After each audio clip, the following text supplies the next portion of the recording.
Hello and welcome to Workhorse Wrestling Network. You are gathered with us tonight for the Cookout podcast, where we talk about what's cooking up in the world of professional wrestling. Yes, everybody, we have a special guest, Professor Kris. We're going to be learning more about him, talking about our hot topic, and playing a couple of games. So, if everybody's ready, here comes Professor Kris. Woo! Welcome, sir. Welcome. We are extremely honored to have you Oh, here on the he's on Workhorse mute. Wrestling Network. There you go. Well, let me Oh. see. I got you, Professor. All right, you hear me now? I was just Yeah. saying we are extremely honored to have you here on the Workhorse Wrestling Network. Oh, I'm glad to be here, man. It's cool. I like this setup you guys have here. We're all familiar with you from the NWA podcast, the Nubian Wrestling Advocates podcast, as well as your appearances on True Hill Heat. The reality is that actually all of us are here because of True Hill Heat. That's where we all met, was in the True Hill Heat chat. So, and one thing led to another, and here we are. So, technically, I met Anika in Wrestle Talk. Okay. So we didn't know each other like that. We just would see things and peep things, and we say, Yeah. It bees like that though. It's like you were there too. We just I was there too. yeah, and then you disappeared. See, I know CM from Kempire, and it would take me up until like a week ago. I was like, that's the same CM. Don't be trying to people down the same. I got a reputation. Professor Kris, apologies. I'm gonna just let you know the only people crazier than wrestling fans are Real Housewives fans. And I think sometimes. Right.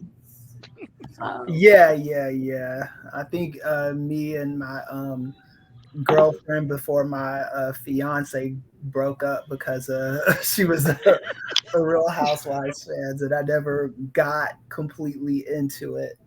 The only thing I remember from that show is that white chick singing "Don't Be Tardy for the Party," and I don't even remember what season that was. So. She gonna be having to sing that a lot because she broke. She broke it and broke. Oh damn! She poor folks broke. Oh, that sucks.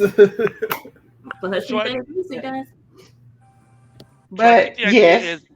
Oh, go ahead, Doris. Go ahead.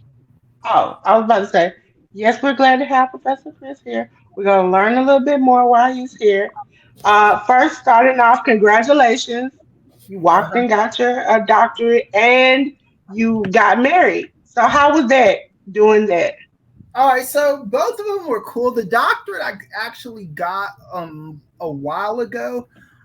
It was just when I finished that program, the pandemic was still going on, and they were doing virtual ceremonies.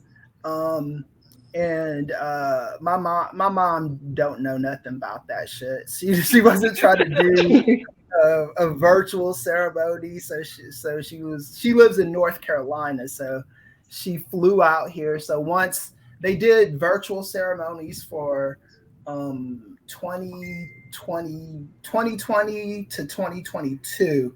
So then when 2023 opened up, is when I finally got to walk across the stage. So that was really cool. Yeah, I was it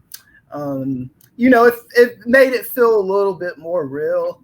And because I never got to celebrate that the first time, so that was cool. And then the marriage, we did that the very next day.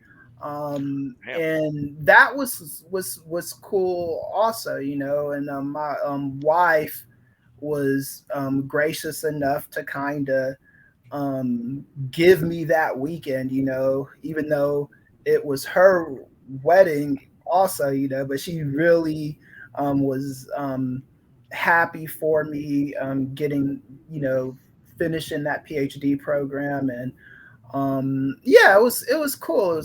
It was an awesome weekend. And then I did WrestleMania stuff this year also, so I didn't go to the actual event, but I was around, that weekend doing stuff for Post and doing stuff for WrestleNomics. She So might have what been got smart. you in? Yeah. She might have been smart. She was like, let me tie our wedding date to when you graduated, so you have no excuse to forget our anniversary. Right, yeah. So the funny thing about that is the if you want to call it a mistake, the mistake I made was proposing on Christmas Day in front of my family. And they were already flying out here. So I was originally, when I proposed, I was like, okay, well, we got a year to plan it. But they start planning everything like immediately. You know, they were like, oh, okay, so we're actually going to be out there for your graduation anyway. So let's do this. And just started making plans. And I was just there listening, and it was one of those situations, but it turned out well. I can't complain too much. That's usually how Well, it be, what? though. It's your marriage, but it's their wedding. Right, yeah. So yeah, but I just did along for kind the of ride. make some, like, look, if I'm going to be doing this, I have to be comfortable getting married. So we were able to kind of, like, I'm wearing sneakers to my wedding because I don't really do dress shoes anymore. I'm not going to be wearing a goofy tux. And we were able to work out some kind of compromises. So, I've been with my wife for 6 years, and after 6 years, all they care about is getting the ring. So it was easier to negotiate. I feel that.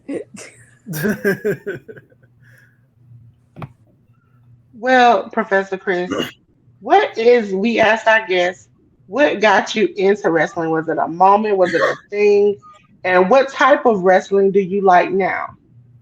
I don't really. It's like wrestling's been with me for so long that I can't really pinpoint a moment. When I was a kid, I remember the rock and wrestling era, and like Hulk Hogan and Andre the Giant and stuff like that. The cartoon was a really big thing in my household. My uncle was a big NWA fan, so I watched a lot of everything. And my earliest memories are just kind of the goofy stuff, like the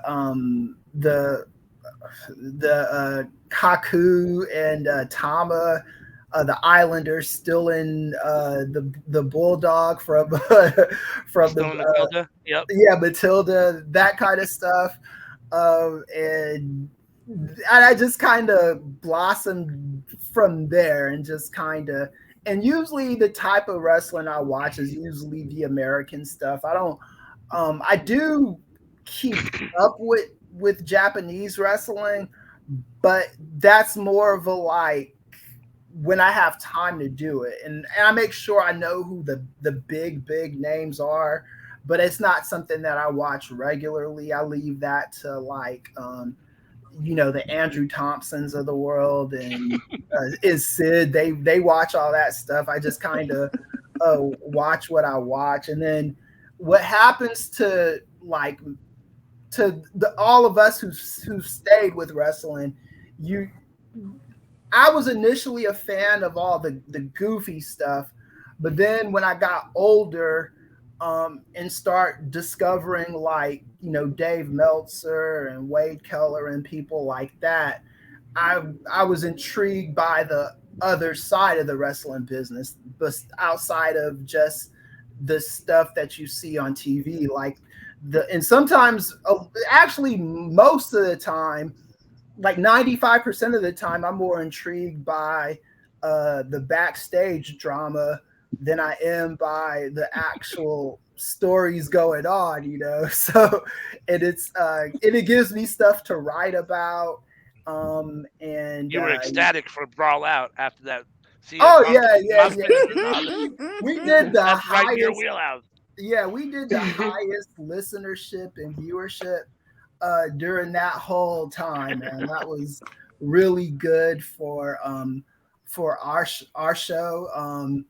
And we actually start courting sponsors during that time too. So we were like talking to sponsors because I wasn't really expecting it, like going from like 200 listeners to all of a sudden you got like 1,000 listeners, and then Dang. across platforms, and people are listening and asking you questions, and all of a sudden I go from like however, like now I've got like 3,000 Twitter followers, and and you're being asked to be guests on shows like this. It's probably yeah. Asked to be guests on shows, and just stuff like work in media for things, and that kind of it's a little surreal, it's not something, because I was doing this for fun. I don't think we were ever really thinking, and I don't make a ton of money doing this stuff, but if I want to get like a take the wife to like Cheesecake Factory once or twice a week, it works for that stuff. But yeah, man, so this I still enjoy wrestling. That's the long version of how I got into it and why I'm still kind of here. So quick Now, question. Go to the next one. Has your opinion changed on Brawl Out? Like from the fallout and everything that has happened, the months that have passed, has your opinion changed? My opinion has kind of stayed consistent because I like my PhD is in business psychology. So if you look at my articles that I was writing before Brawl Out happened, I saw this coming. I didn't see it coming exactly in this fashion, but there were a lot of unhappy people in AEW. And anytime you watch the media conference or you listen to a press, like a media scrum on the phone, whether it was Cody Rhodes running it or whether it was Tony Khan running it, there was always an undertone of what people call, in my profession, call toxic positivity, where everybody is just happy and everything is Shangri-La, and you're not being real with the media. You're kind of just talking about how great everything is. And when you go online, you're seeing these stories about people being unhappy, and when CM Punk did that weird call out of Hangman Page like a week or two before that scrum even happened. I don't know if you guys remember that, but there was this episode of Dynamite where he like calls him out and he doesn't come out, and that wasn't scripted. I saw all the Brawl Out thing coming, and everybody that does what we do for a living saw it coming. So once it happened, my position's always been CM Punk was wrong for handling things the way he did, but these EVPs didn't do everything by the book either. Like you can't when you are in management, you can't, if some angry dude is calling you out and saying eating muffins and breakfast pastries and just like, yeah, you guys, if you guys got a problem with me, come to my locker room. The worst thing you could do as management is go to their locker room. That's like a learning curve right there, because you're not going to get the best version of that dude in that situation. And as a manager, you do need to know that. I firmly believe that. I firmly believe that, there are ways that if you're management, you can't act like tout. You're supposed to be a step above talent. I don't think, now, I'm not one of those people that say, oh, they shouldn't be management at all. I just think they got to learn from experiences like this. If they're going to continue to be management, they just have to understand the way management is supposed to function in that kind of setting. And you're dealing with wrestlers too, so they're already paranoid and uneasy and, you know, confidence issues and stuff like that. So that's just stuff you got to know. Like, it's crazy though, because it's like, what position of management are they in? Because all the news reports that I've read were Tony Khan, Stream of Their Power. So it's like, hey, it's just a name. It's just a name. I'm not in control of anything. I mean, that's a good question. What the fuck is an EVP? You know, I mean, it's not a clearly defined position from my standpoint. I'd have to ask Brandon Thurston or John Pollock about that, because all I know is that what I do know for sure is Tony Khan said they are EVPs, executive vice presidents, and with other companies, when you have a title like that, that makes you management. So that means that you shouldn't be getting independent contractor pay. If you're management, you should be getting like employee benefits and stuff like that. And I think it's a safe assumption to assume that those guys are, because Chris Jericho on an episode of Talk is Jericho a while back said that he was getting like treated like an employee, or that he was an employee. So, and you know, I don't know how that structure is in AEW, but I'm guessing those guys are you know, have 401ks and, you know, benefits, dental, all that stuff, all the stuff that comes with being management.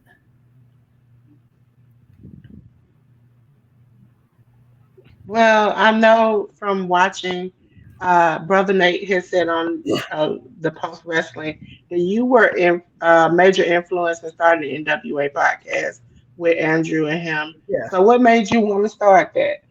So me and Nate have known each other for years, like decades at this point.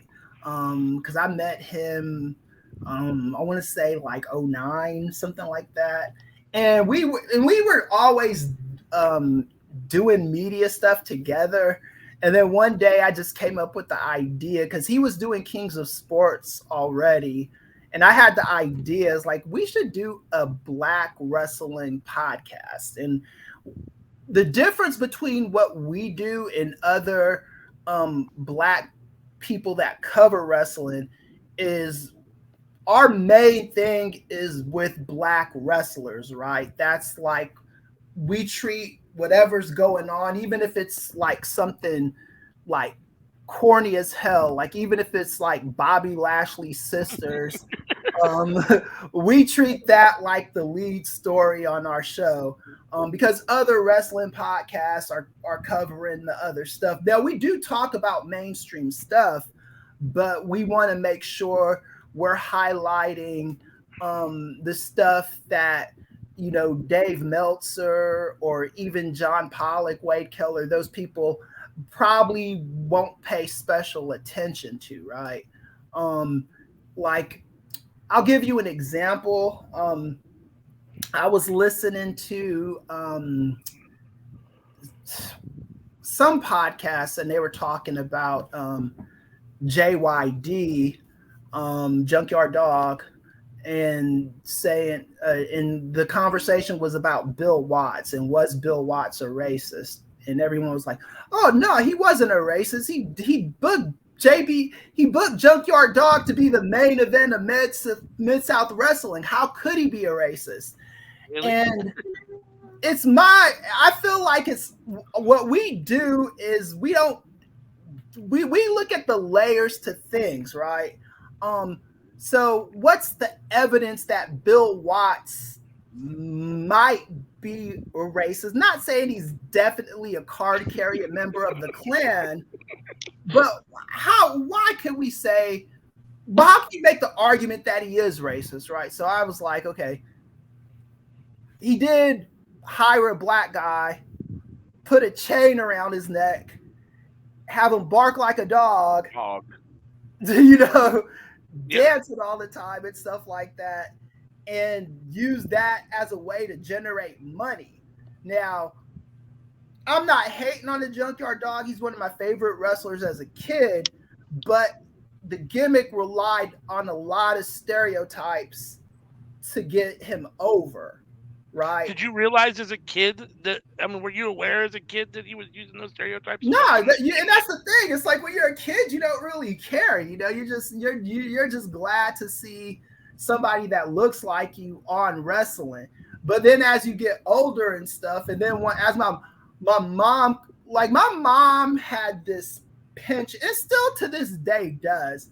She will always walk in on me watching wrestling during the most embarrassing time a fan could be a wrestling fan, and she'll just walk in at that moment. Like she'll walk in on me watching wrestling when Triple H is humping a dead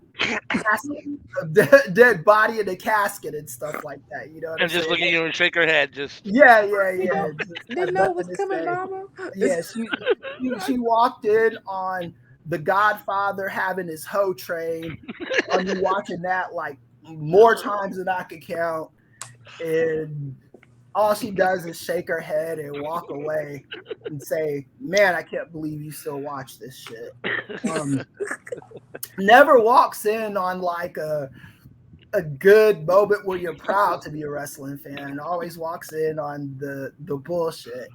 So, but yeah, the JYD stuff was always just intriguing to me. So the way we handle the stuff on our show is we're not afraid to kind of go there with topics like what everybody was saying. Sasha Banks and Naomi, those two, like, you know, I heard all kind of crap about them when they did what they did, and there's no way WWE is racist and stuff, and I'm like, how do you know that?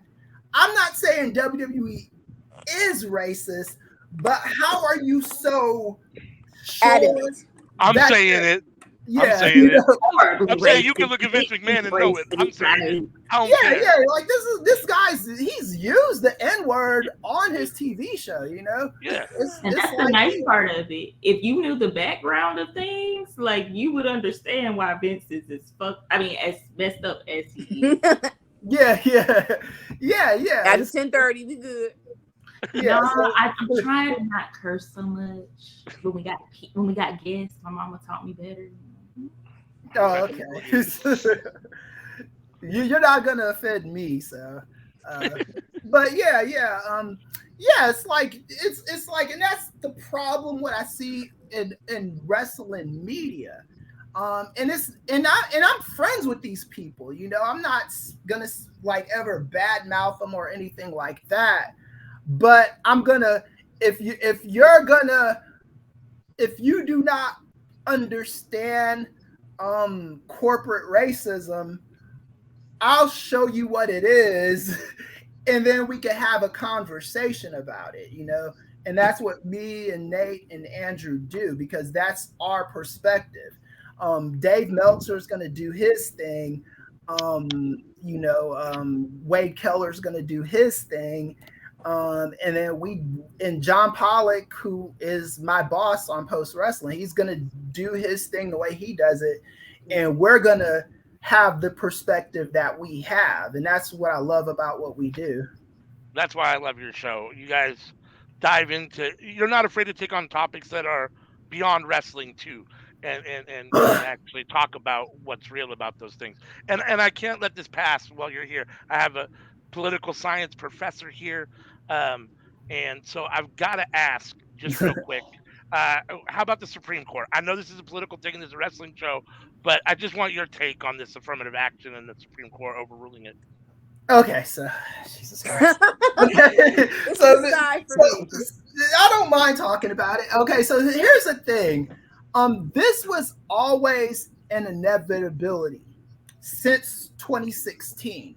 because the minute that people decided that it would be a good idea to vote for Donald Trump as the president, the table was set for him to pick 3 Supreme Court justices. You had Kennedy, who retired. He retired, and he made sure that he retired while a Republican was president. Kennedy used to be the swing vote on the Supreme Court.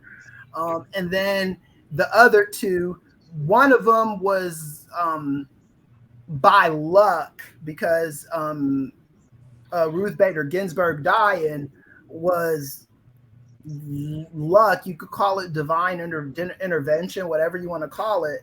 But that was a lucky Supreme Court in this pick. And then Trump was going to fill in. There was an empty vacancy that was his to fill out. So that's what happened.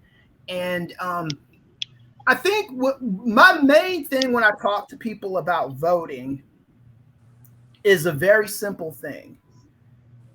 You go into voting understanding that you are not going to get everything you want. That is just part of the game. You're not getting everything you want. As soon as you accept that reality, you'll feel better about voting. Because what a lot of people do is they say, oh, this person isn't for this, and all these things keep happening around the country, so I'm not voting at all. And that's not how politics works, you know. Politics is sometimes it could be a short game, but most of the time it's a long game. And these Republicans played the long game, and they played it better than Democrats. So when 2024 comes about, I know not everybody loves Joe Biden. I don't love Joe Biden, but he's a necessity if you care about democracy at the moment. None of those other fuckers are going to win. Cornel West is not going to become president because the math isn't there for him to be president, you know? And this is stuff that I have to explain to people who should know better. And when I say people who should know better, I mean people that finished 8th grade American government. This is stuff that you should know, but it's easy to forget for whatever reason. So that's what I think about the Supreme Court at the moment. It's like there's only so much time you could spend crying about this stuff. The other part of it has to be action. What do you want from Joe Biden? What do you want from Kamala Harris? What do you want from your local representatives? What do you want from these people? And how are you going to mobilize other people to campaign for your interests so things can change? Like if you look at what's been going on in Georgia right now, that's been a slow process. Georgia didn't become a blue state overnight, and it's still not all the way blue. It's just bluer than it's ever been before. It's a lot of smart, affluent people moving to Georgia. It's a lot of lower class Black people, and I don't like that term, but Black people that make underneath the poverty line that live in Georgia, who are starting to get hip to the way things work in that state, you know. And it's just we gotta just keep on telling these politicians what we want and understand at the end of the day that they work for us, not the other way around. And the minute that you give up on this stuff, then you are kind of conceding your power to the worst kind of people on the planet. You know, it's just the nature of the beast right now. Yeah. I just need Joe Biden to stop falling. Can you just please just walk a straight line? If you feel yourself falling, just a single code. Man down, J down. Yeah. Well, I mean, if you're on camera enough times as president, you're bound to fall. I don't remember Obama falling ever. Clinton fell a couple times. Donald Trump had fallen mishaps a couple times too, and Joe Biden, it just comes with it's gonna happen if you're on camera enough. That's just how it's gonna go down. Bush certainly fell over his words. Yeah. Yeah, I don't remember Bush having a fall, but yeah, he did trip over his words a bunch. Yeah, definitely. Now, since AFW gave you the serious topic, I'm gonna give you the semi-unserious topic. Yeah. What is your beef with old boss? It seems like you and old boss need to get on the street and fight it out. Oh, I don't have any beef with Obas. That's something that they manufactured over there. They manufactured it over there at the NWA podcast. When they asked me about his wrestling, I don't particularly love it, and it's not because. And the reason why is because I don't want anybody getting hurt when they wrestle that guy. Sometimes I think he's gotten better. It's just he seems too big to kind of, maneuver his body in a way that's not going to hurt people, and I'm not trying to assign that kind of catastrophe to him because it hasn't happened, but I'm always cognizant of that, but I like Omos fine. We all know what wrestling is, right? And sometimes people punches accidentally get through, and it's a whole different thing taking an accidental punch that got through from an Adam Cole than it is from a Big Show or from an Omos. Like, you don't want to. Yeah. If he accidentally fucked up and doesn't stop right, you could be in big trouble. So, yeah, I mean that's Yeah, it's I laughed. Go ahead. I was saying I laughed at it because when you were on the podcast the other day talking about how you got married, I was like, well, all my single white female June got married the same week. Yeah, it's weird how that worked. I don't think he didn't get married in LA though, but he did get married that week. We got married. I think he got married a couple days before I did. That was a weird set of circumstances. Well, we're gonna get into our hot topic for today, and we're gonna talk about watching and sharing the human desire for pain and suffering, right? Because we like to watch people get hurt, beat up, stabbed. Now we got intergender wrestling, especially with GCW, where they are knocking the holy heck out of each other. So why is this something that we crave to see? Oh, dramatic title. I thought it was just on YouTube. You can't really say. You can't It say took us a long time to come up with that title to work around all the words you can't say on YouTube. Like on YouTube, you can't say violence. Like there's YouTube be trying to lock us down. We have to go around and dip and do it. But pain and suffering, we can say. Okay. Yes, you can. You can say a lot of really bad things, but the things that you should be talking about can't really say on YouTube. I will say there is a chant that I quite enjoy. You sick fuck. You sick fuck. Love it when the crowd gets to going. I don't know. I'm probably because, and I can only speak for myself out of the Workhorse Wrestling Network. I'm a little weird, and when it comes to the GCW, the violence, it's just the fact that it almost seems real enough where somebody could really get hurt. I mean, it's no way to fake a pizza cutter across the face or staples in the chest. There is no way to just fake that. You have to take that or go through fire. There's no way to just kind of ease that. The church tables, the church tables. Listen, Professor Kris, we learned that these church tables are super expensive. I could not figure out why I watched GCW and they kept using doors. And then I found out, what is it, like $400 for a church table? And then it's like $80 for a door. So you put the $80 a door between two $10 chairs. That's good. You ain't got to worry about it. Mm-hmm. but I'm like, I have to. Hilarious. I can watch a good match, but I have to have at least on one pay per view one match that takes it too far. Nobody gets Hmm. hurt, but takes it a little too far. Oh yeah. There's always like a moment or two where I'm like, look away. Don't want to see that bump.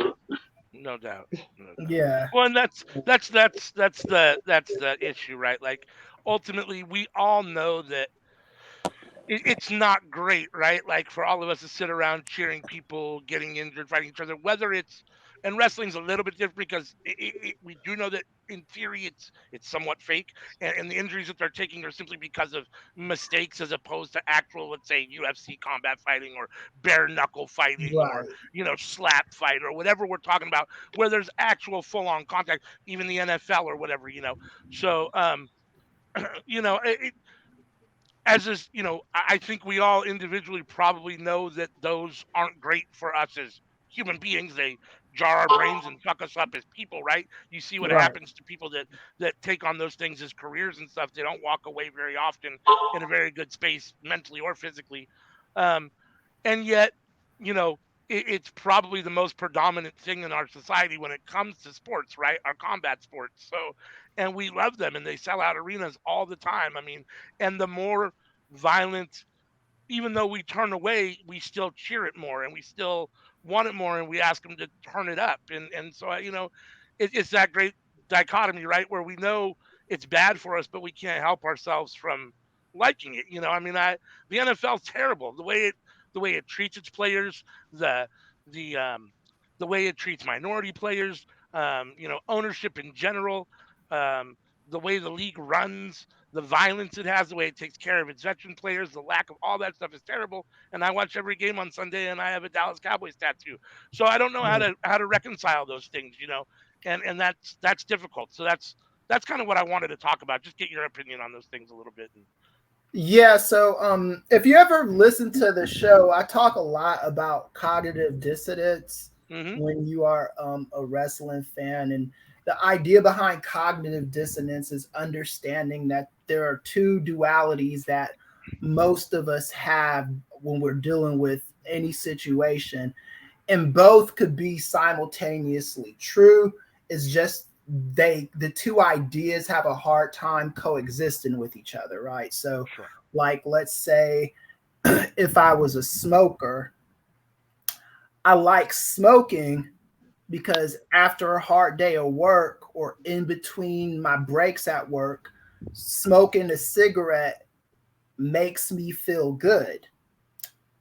On the other hand, I know smoking causes cancer, and I'm developing emphysema, and a lot of bad, cough and stuff has happened to me as a result of smoking.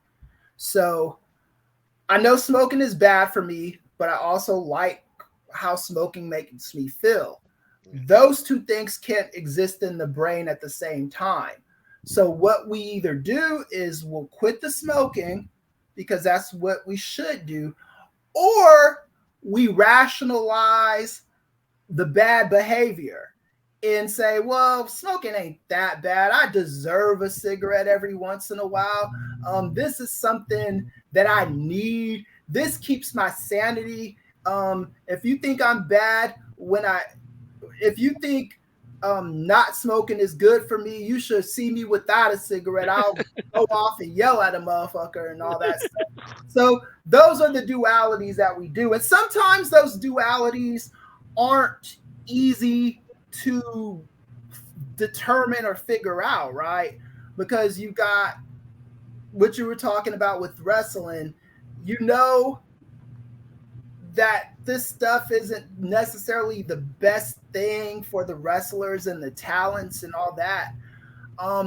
But on the other hand, it's, this is the way these people make money and stuff.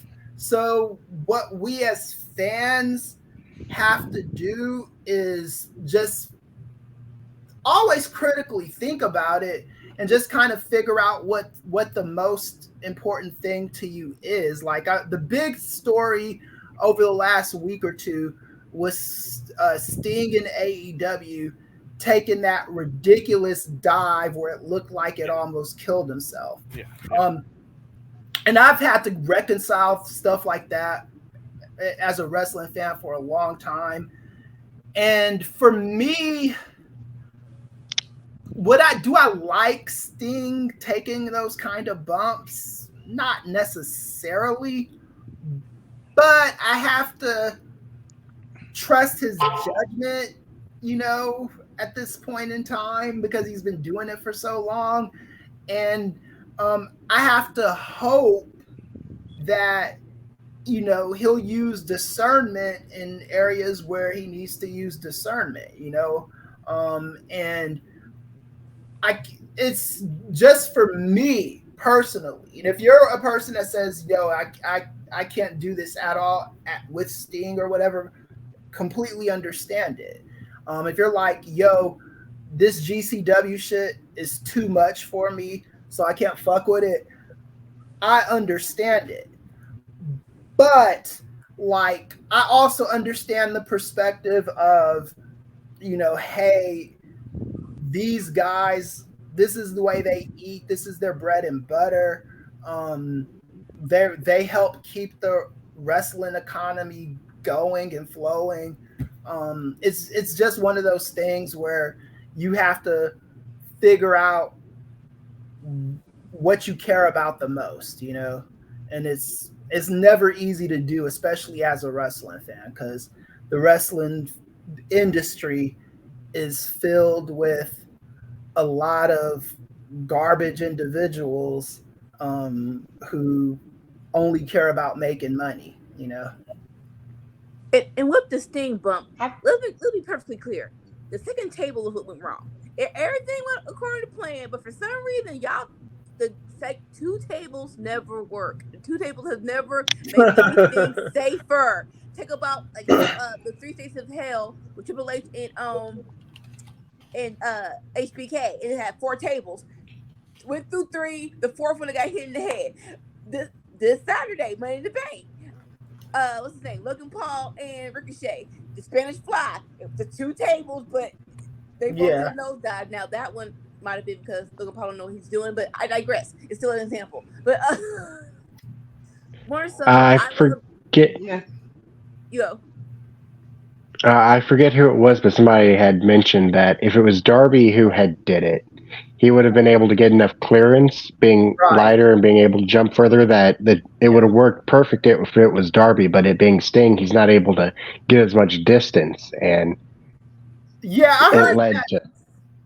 heard that too, Joe. I've heard everything in this.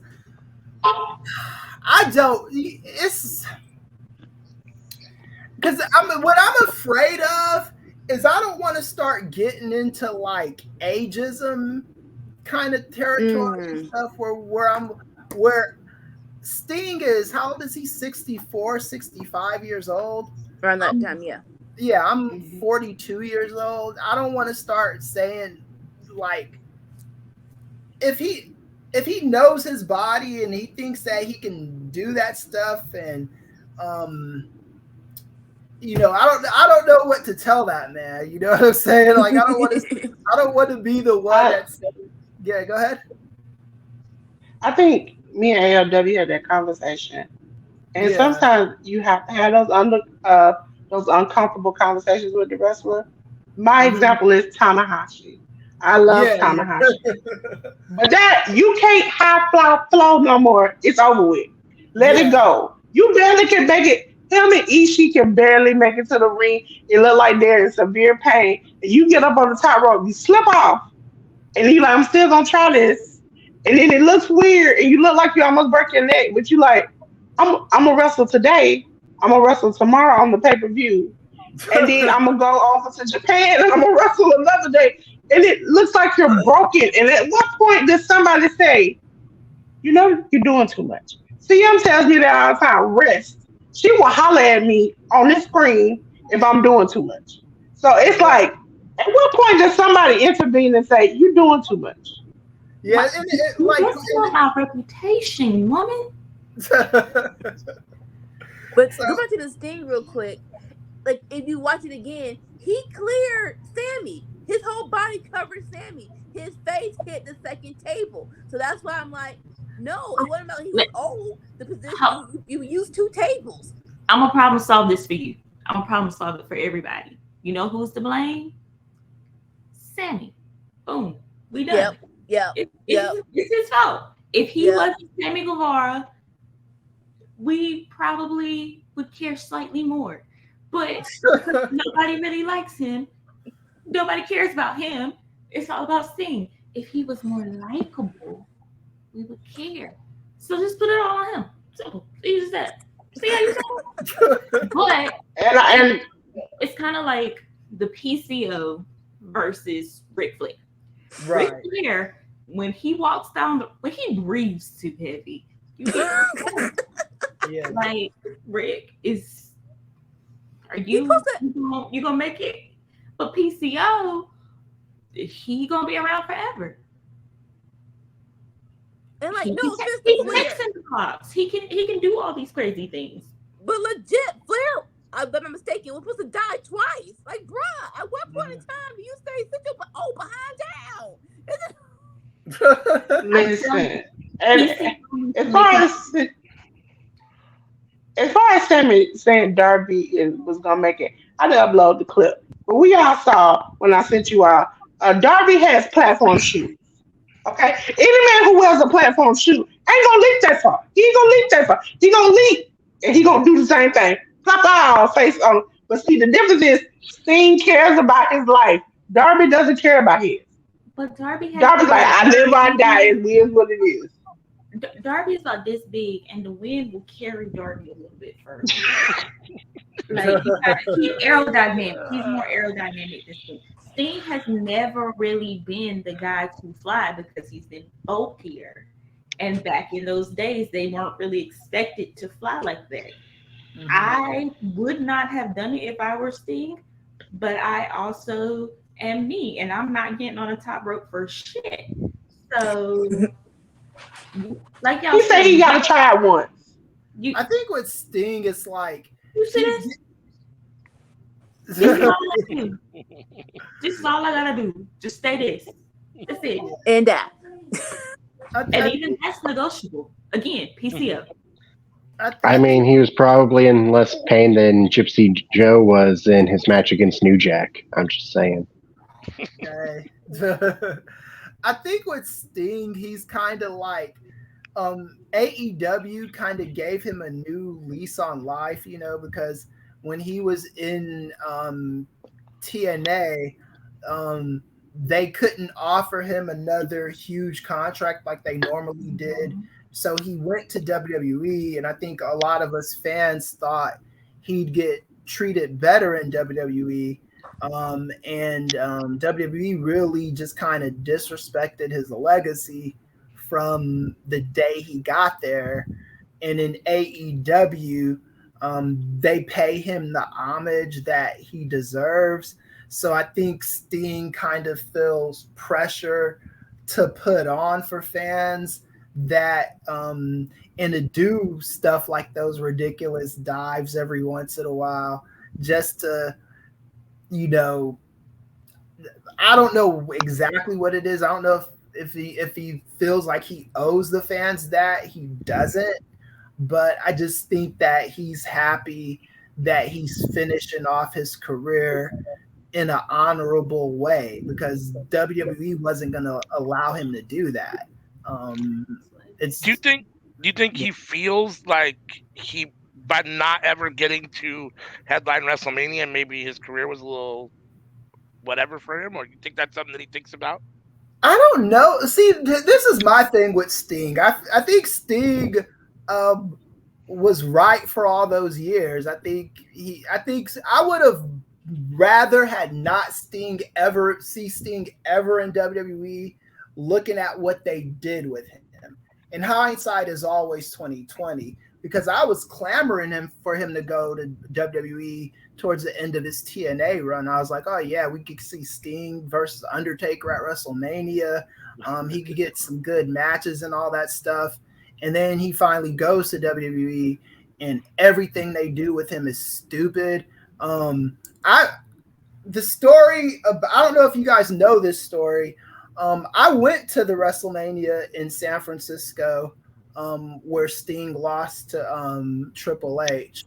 I wasn't even supposed to go, but I was at a post wrestling event, and one of the fans that went to that event gave me an extra ticket. And as soon as Sting lost that match, I walked the fuck to my car and drove right back to LA that night, man. I think I already had my stuff packed from my hotel, but I just drove that day. I was just so like turned off by that. Growing up a Sting fan, right? Because if you're from California, this was a stomping ground for a long time. So we love Sting out here. I think that I don't think he feels emptiness from not headlining a WrestleMania, because I think he feels more regret that he allowed himself to be taken in by Vince McMahon and them not do anything with him. Like nothing Sting did in WWE was significant. And most of that shit I forgot. Who did he fight? He fought Triple H at that WrestleMania. Seth Rollins at that pay-per-view, and it's all forgettable. It's nothing that resident, at least in my opinion. I don't want to speak for y'all, but it was a forgettable run. And in AEW, everything he's done in AEW is better than anything he ever did in WWE. It's I don't even think it's a debate. I think that's one of the motivating factors behind someone like that. The GCW guys, I really don't know what the motivating factors are for those cats. It's just. For Sting, I think it's just I get to finish off my career the way I want to finish it off, Which in theory he's earned the right to do, right? As a society and people, we always want to look at the ones that we look up to and be like, oh, please don't do that, don't whatever. But at the same time, they have a right to do what they want to do. I mean, it's tough seeing Ric Flair in the ring at 80 years old, but the man's earned the right to be in the ring at 80 years old if he wants. And if someone's going to give him a check or even ask him to come do it, I mean, why the hell not? That's whoa. No. It is like when your elders reach an age where they should not be driving or cooking or doing you have to put your foot down and say no. Like my mom has reached an age where I tell her, you are not going to do certain things, or else I am going to move you in with me. And she don't want that because that's for their safety. If you really truly care about somebody, you have to be concerned about their safety. But also, Professor Kris, hold on. Yeah. Let me get some straight. Mm-hmm. You expected Vincent Petty McMahon to actually do something with Sting, the man who almost put him out of it. Vincent McMahon, who went to prove to his father that he was really, one, his son, and two, I can do this shit better than you. You expected him to do right by. You expected him, who tanked the Invasion storyline that had money potential behind it. You expect. Okay, so I don't know how close Sting was to putting Vince McMahon out of business. I don't think WCW rode on Sting's back until they started pulling higher people. Like but I don't know if they were ever close to putting Vince McMahon out of. Vince McMahon is like a cockroach, man. He'll survive the apocalypse. He had him on the ropes with them TV rights still.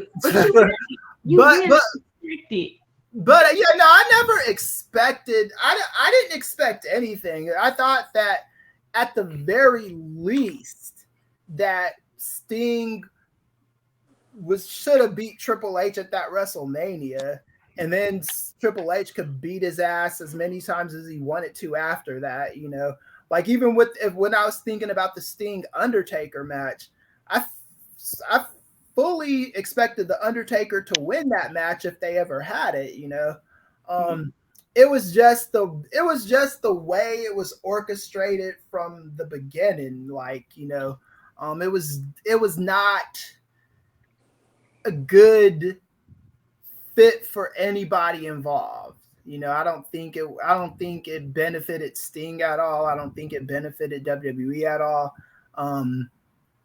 Especially since WWE owns all the tape footage. You know, you can't even make the argument, well, it gives WWE tape footage. WWE already owns all this Sting's tape footage. So, I mean, I just don't know what the point of Sting being in WWE was outside of saying that he was there, you know? Like, honestly, we were all there for Taker versus Sting. And it's going to be probably the top 5 matches that should have happened, but for some reason it never happened because the powers that be are dumb as all get out. Yeah. Just gonna let it go. Oh, go ahead. I got 2 things to say about Sting. One is if you don't control everything that he says and does, he's going to do his best to make sure that the fans and his boss will get their money's worth from him being there. Yeah. And 2, I'm honestly less worried about Sting's safety than I am Jeff Hardy's.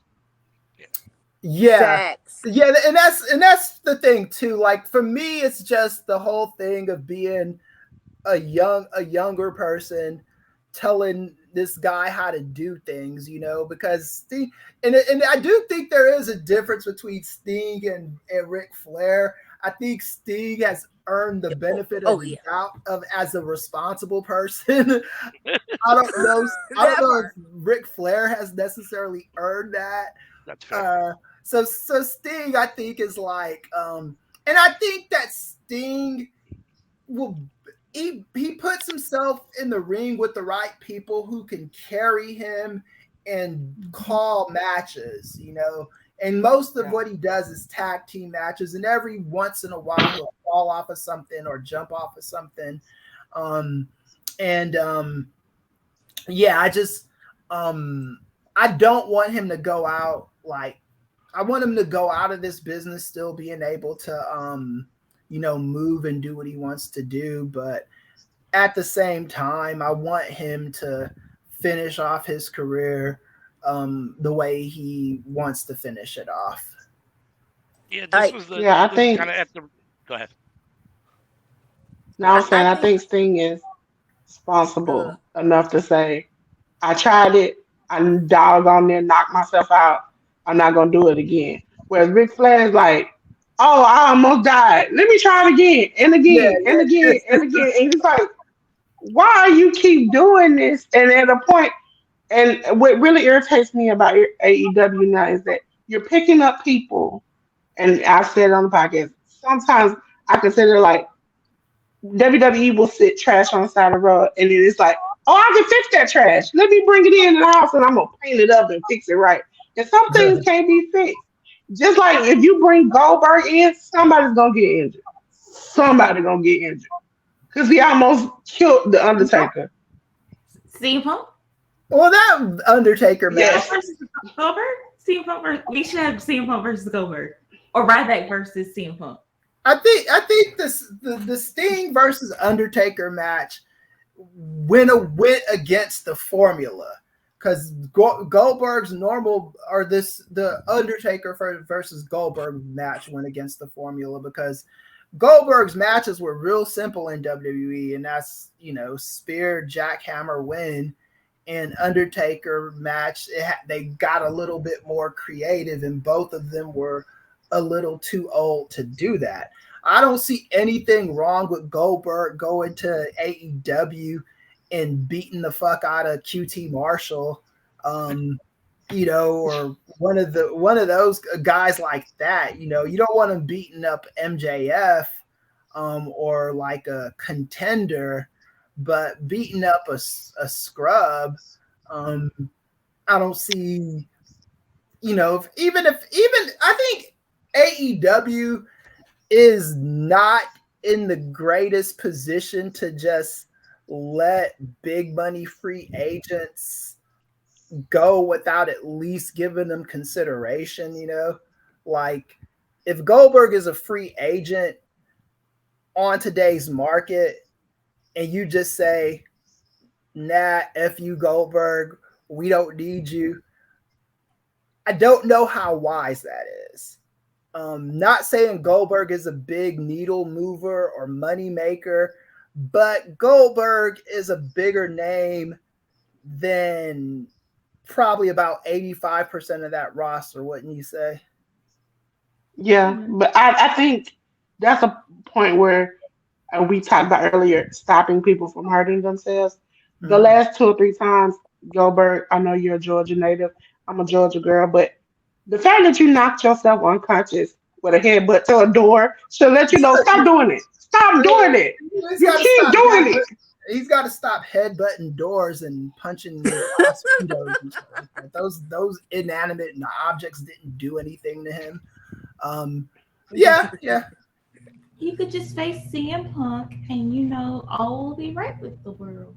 But that's on a more someone that's a microcosm of the whole thing that we're talking about here, though, right? You have these, what is it, however many thousands of fans cheering for a 65-year-old guy to jump off of a top rope and risk his life by going onto a table. Like we can't get enough of it, right? And then afterwards, like, oh shit, why did he do that? I can't believe he did that. Well, because you're all cheering bloodthirsty for him to fucking do it. Like, right, yeah. Yeah, Yeah. I think there needs to be, if the fans that don't want a 65-year-old man doing that stuff need to be just as vocal as the fans that don't care about a 65-year-old man doing that kind of thing, Yeah. But I mean, we're talking about like age and like violence and stuff. But let's talk about something like Kurt Angle. Everybody loves the wrestling that Kurt Angle was doing when he was on Perks. However, the person Kurt Angle as a person was a wreck when he was doing that, and he could have seriously injured like some of the people he was working with. Like the thing with Abyss when he went over and he flipped and took out Abyss. That was not planned. Had Abyss not been Abyss, it could have been really bad. But we kind of glorify that. And like Sammy was mentioning Jeff Hardy, like everybody gets upset and gets mad because we all know that this could be really harmful and that we want better for Jeff. But on the converse side, you have people doing steroids and how that impacts things. So when we're talking about violence, I think we sometimes miss the medicinal side of things, like how things impact people and their brains, and the fact that some of these folks are up for days, driving to and from, training, doing all this stuff in the hopes of being burglars. And to piggyback off of what you said, CM, Jeff Hardy is one of those, like if Jeff Hardy got released by AEW tomorrow, can any of us 100% say for a fact that WWE would definitely not pick him up?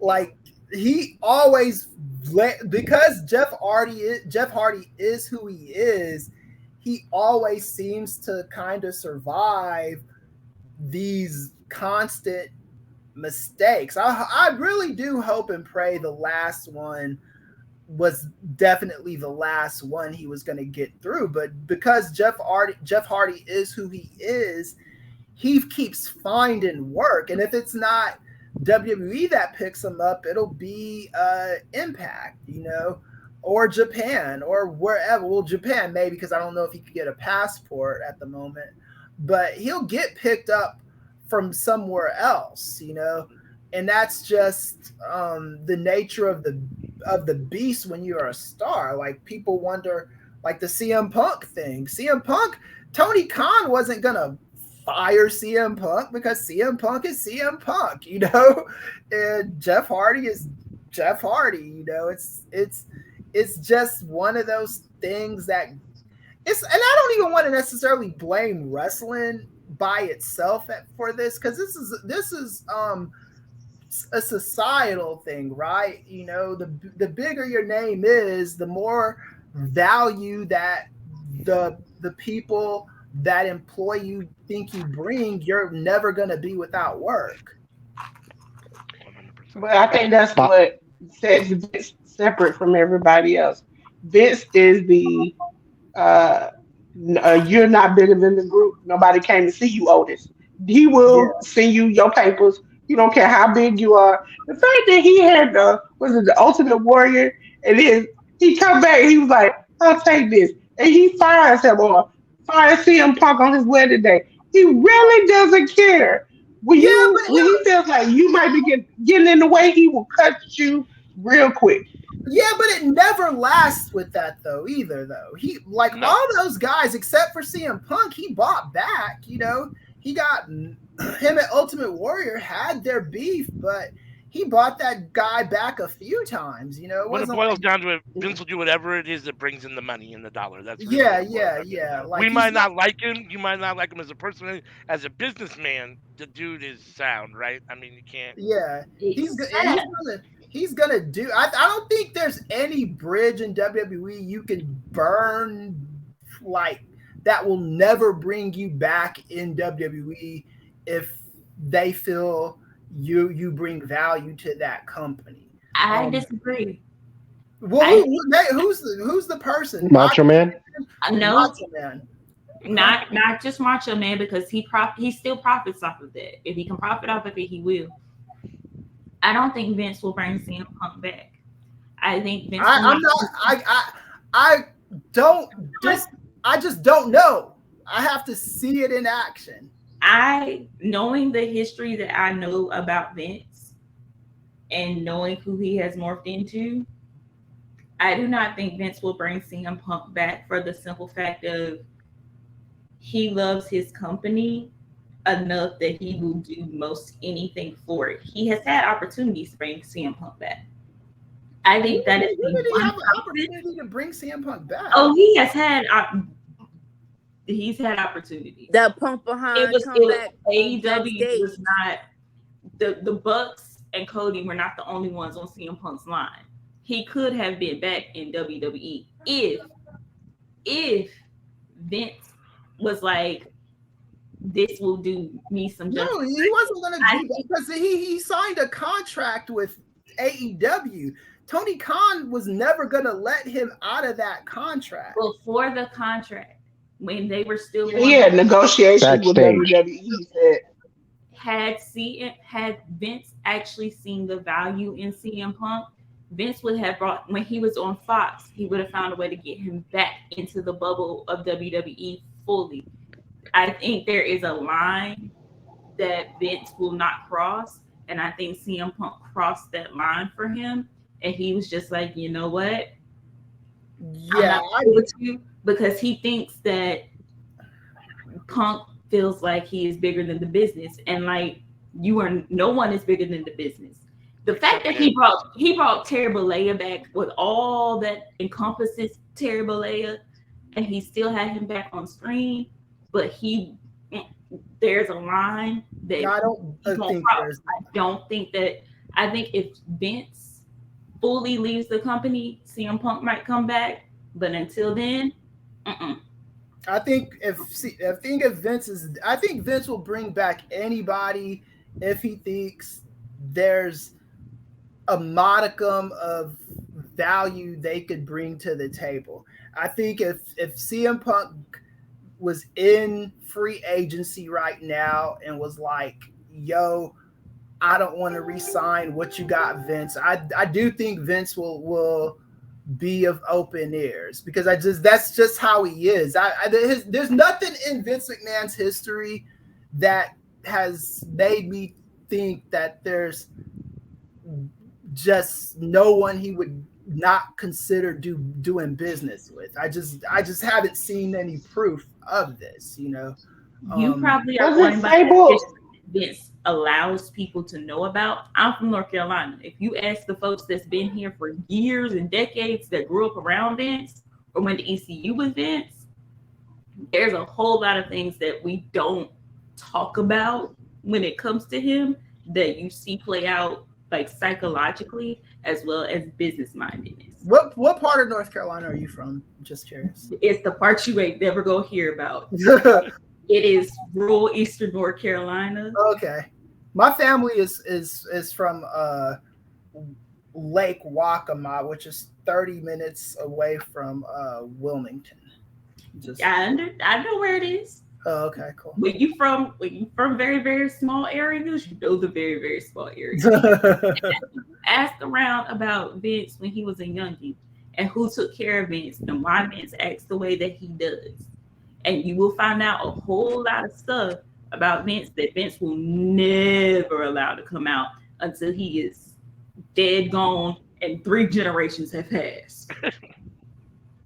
But there's a fine line between the business and people that he feels like are above the business. From the way that CM Punk has presented himself, I don't see Vince playing ball. I see maybe once he's gone, them playing ball, but until then, that's a line. There's a line. Well, we're at the fun part of the show. Wait. I get to make LW cry! Yay! But I do have a question for everybody before we end the topic, because it's about the can't say the B word, the enjoyment of pain and suffering. I want to ask. Well, everyone can answer this. Why do you enjoy the pain and suffering? I can know for me, the consensual pain and suffering of it. Maybe because you can't do it in real life, right? It's like that rage, that outlet of energy, and also for me of wrestling. Period. It's the story as well. It's like 10% story for 30%. You my yes, hit him as hard as you can for me because I'm a nice person in real life. But I'm like, for y'all, why do y'all enjoy the pain and suffering of this sport called wrestling? I'll go first. The struggle and grit of the underdog overcoming challenge.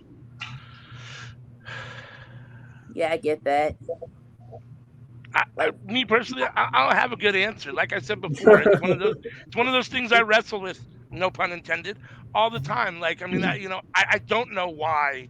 I know rationally what it's doing to the people involved, what it's doing to us as a society, what violence does in general, how it's terrible for kids.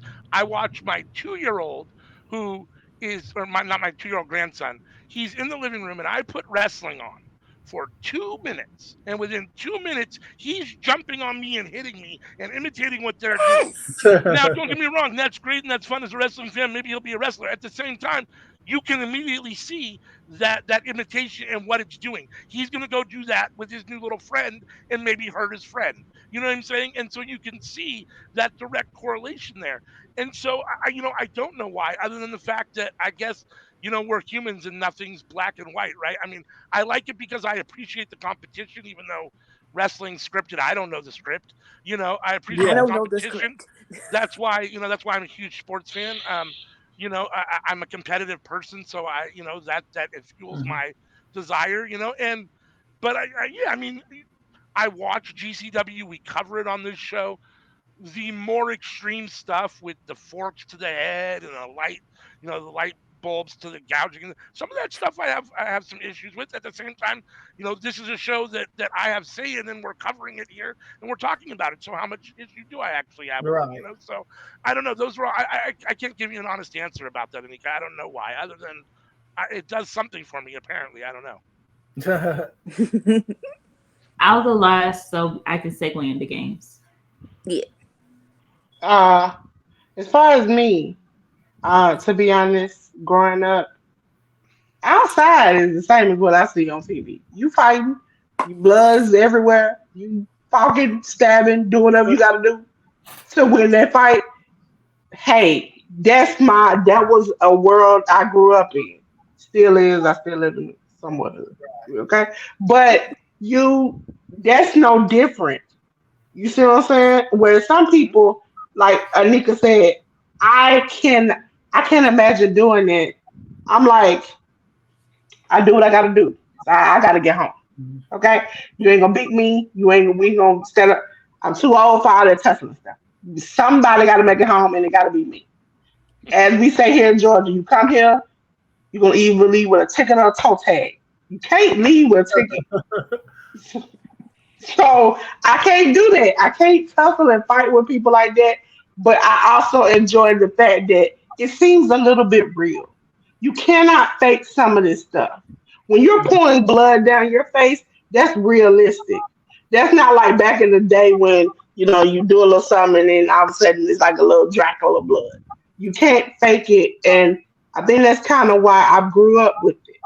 My mom used to go to wrestling. She still watches it. We weren't allowed to go only because she wore her nice, pretty white dress. I think it was the Junkyard Dog. It bled all over her dress. And she was like, I'm never taking you all again. My nephew watches it. My nieces watches it. It's just something as a family. You sit down, you watch, and you know that is something. It's kind of like Days of Our Lives. You can watch it and know that that's not your real life, but you might relate to some of those things. That's it. Mm-hmm. Don't get started on soaps.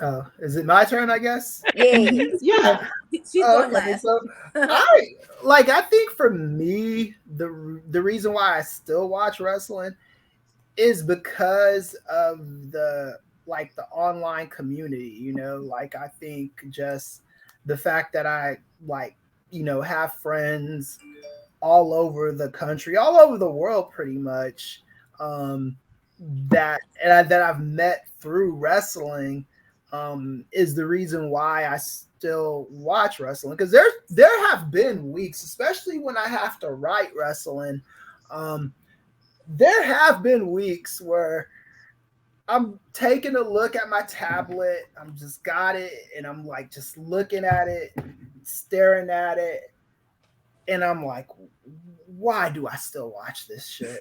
And I'm just breathing hard and stuff. But then I remember SP3 and all of my folks, Chris Van Vliet, all the people that my dudes at NWA, Andrew and Nate, and now you all. It's as crazy as the business is, I do love the community. And the community is what keeps me into wrestling. And again, I'm at my age, I'm way more interested in the backstage stuff than I am what goes on in the ring. That brawl out stuff, it was just, I was more interested to see how that was going to turn out than I was over anything that was going on AEW television at that moment. This stuff with Drew McIntyre now. This is a backstage saga, because it's people are trying to figure out when this guy's contract runs out next year, is he going to stay in WWE or is he going to leave and go to AEW? And I think the drama of something like that is what keeps me watching wrestling, more so than anything on TV. No, I feel that whole community, what you said about community, because honestly, I talk to y'all more than I talk to my real life friends. That's I'm like, why are you on the phone? I don't like this. Bye. 10 o'clock. All right, let's go. What happened last week? I don't know. MJF for Drew McIntyre sounds like an exciting trade to me.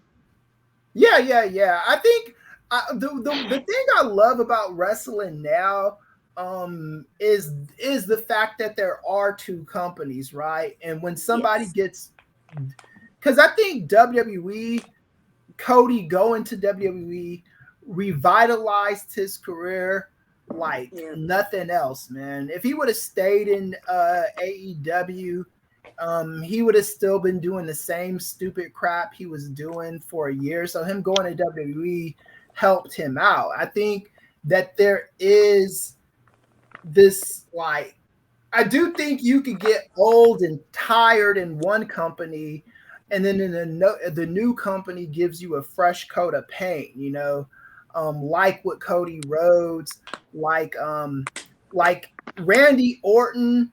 I've got no interest in him in WWE, but I'd be intrigued at the very least by him in AEW. Kenny Omega, if he ever decided to jump ship, I'd be interested in seeing what WWE does with him. You know, I like when people go back and forth. That's a good, robust wrestling industry, in my opinion. The thing is that if he were to go, I'd basically want him booked the same way that New Japan booked Sonata. Yeah. Two things before we transition into games. One, if Cody has said in AEW, y'all would finally realize that Cody is the best heel. He is the best kind of heel. Cody Rhodes has never gone back to being a face since he was fighting for like supremacy in Bullet Club. He never went back face. Everybody wants to stand me down, but if you look at his actions, delusional heel, every single one of them. And to answer your question, Anika, because you can't say the word, you just can't say it a lot. Okay. The word, in the words of Nyla Rose, I like kicking violence. Yes. I like violence in which I do not have to pay a lawyer to get me out of. Facts. If I don't have to keep a retainer, I'm happy. He's not happy, but my pockets, they are. And the fact of the matter is, as a Black woman, I'm not fully allowed to express my anger, my aggression, and my frustration. So to see, I'm going to just say it like it is, to see two white people beat the shit out of each other, I cannot do it. I want to do it sometimes, but since I cannot do it, well, beat his ass, Moxley. Beat his ass. Come on, Goldberg. Come fight CM Punk. Right back. You know what? Perfect ending to Goldberg's like whole like career. Let Bret Hart loose. We can end it right there. We want to end Ric Flair's career. Let him fight PCO. Like I got solutions for every problem, for every single wrestling problem. I got solutions. Mm-hmm. So it might not be what y'all want, but again, I like cake and violence. I like chaos. I maintain, going back to Brawl Out, you see how weak CM Punk is. You are a trained UFC fighter, and you didn't leave a mark on the most punchable face in the company. Nay, the whole wrestling community. How do you, Matt Jackson, not a single mark? Come on, Phil. Come on. But your friend, listen, and I will continue to stand on this soapbox. Your friend knew he couldn't fight, so he threw the chair and he bit somebody. At least he did more than you did. He tried. He's like, I know I can't fight, and I know I can't fight them. So he's like, I gotta do something. He was like, but again, people say A still shouldn't. The people say A still shouldn't did that. A, he fought for his friend, so he still got his friend back. And B, he got his job back.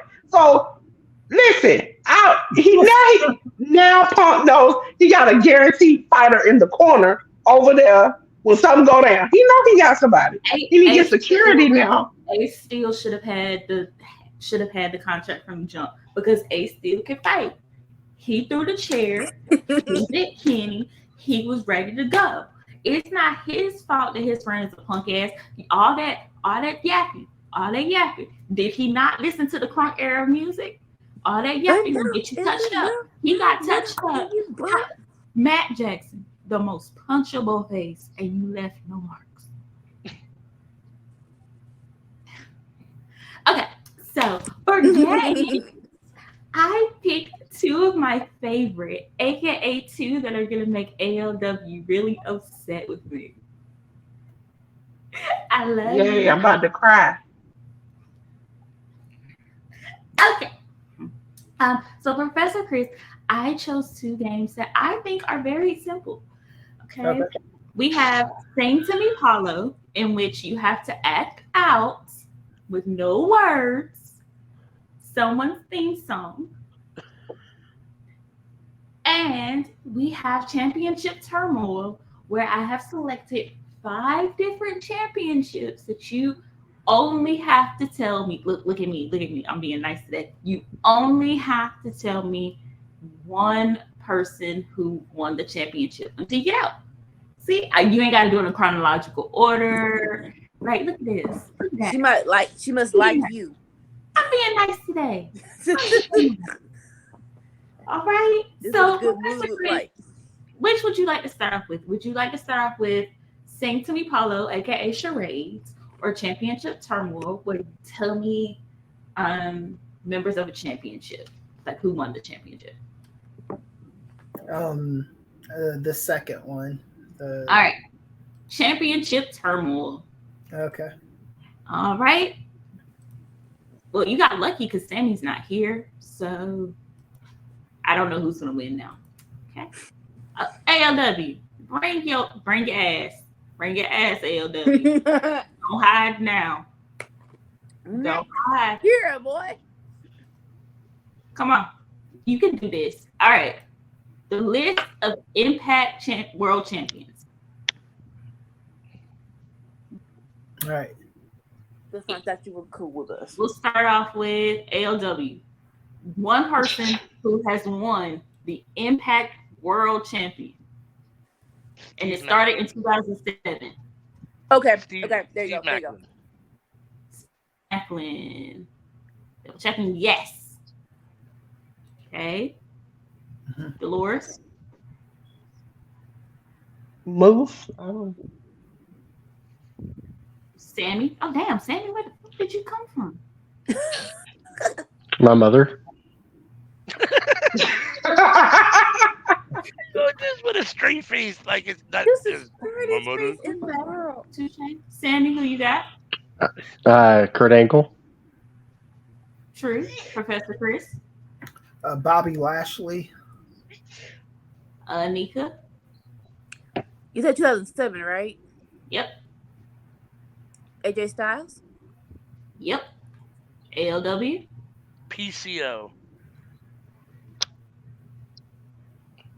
Dolores. I know I'm wrong. Tessa Blanchard. You are right. ALW. But you wrong for that answer. ALW, you said PCO, correct? Yeah.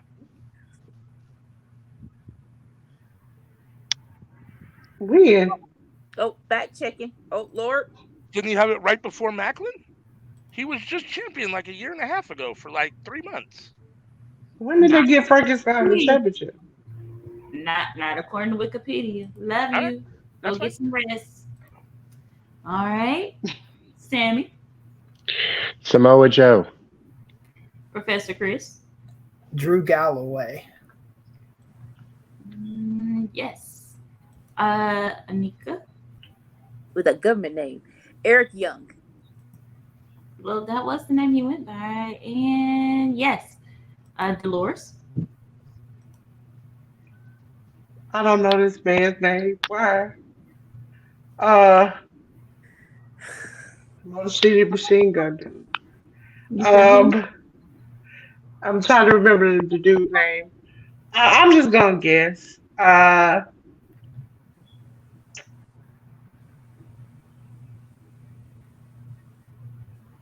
On a spin. I don't know. You said who? Sting.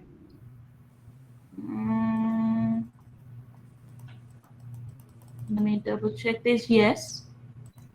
Sammy? What? Yes. Jeff Hardy. Metavic Mafia. Professor Kris? Eli Drake. Anika? Bully Ray. Dolores? Jesus Christ. It's good all the time. Hallelujah. Oh no, Matt Hardy.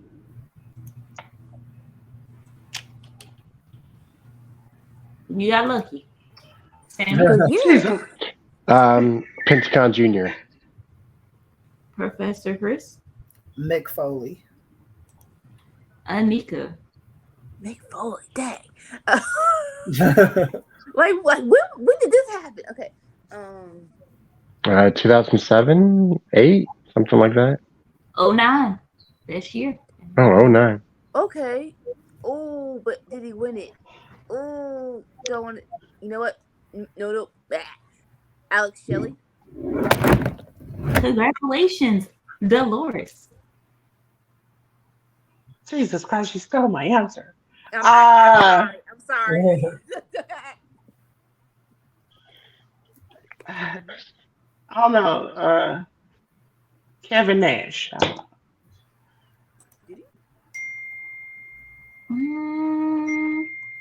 Double check. Come on. Somebody is popping. You said Kevin Nash. Ooh. Ah. Sammy. Eddie Edwards. Professor Kris. The other dude that's not Eddie Edwards, his tag team partner. What the fuck is that guy's name? Damn. What's his name? I can't think of it. I'm out, I guess. Are you sure you don't have anybody else? Did I already said Eli Drake, right? Mm-hmm.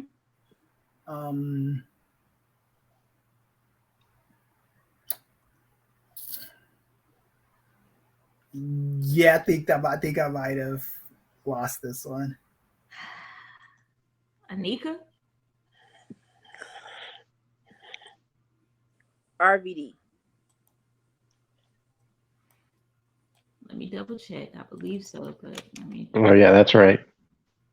When the people were when people were snowed in or catching flights on Raw, like let's do it now. And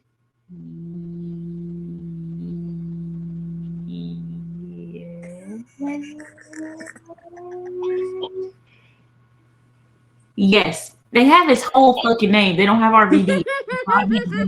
It's very hard. Okay, Sammy. Christian Cage. Anika. Wait, you said 2007. He was okay. This is one I wanna. I don't know, but I think I know.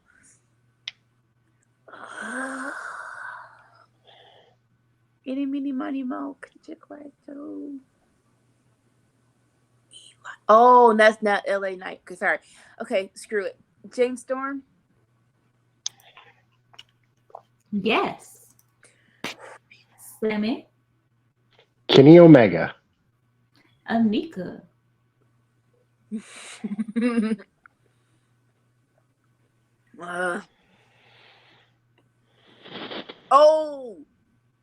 Christian Cage went back and killed Omega. That's why okay.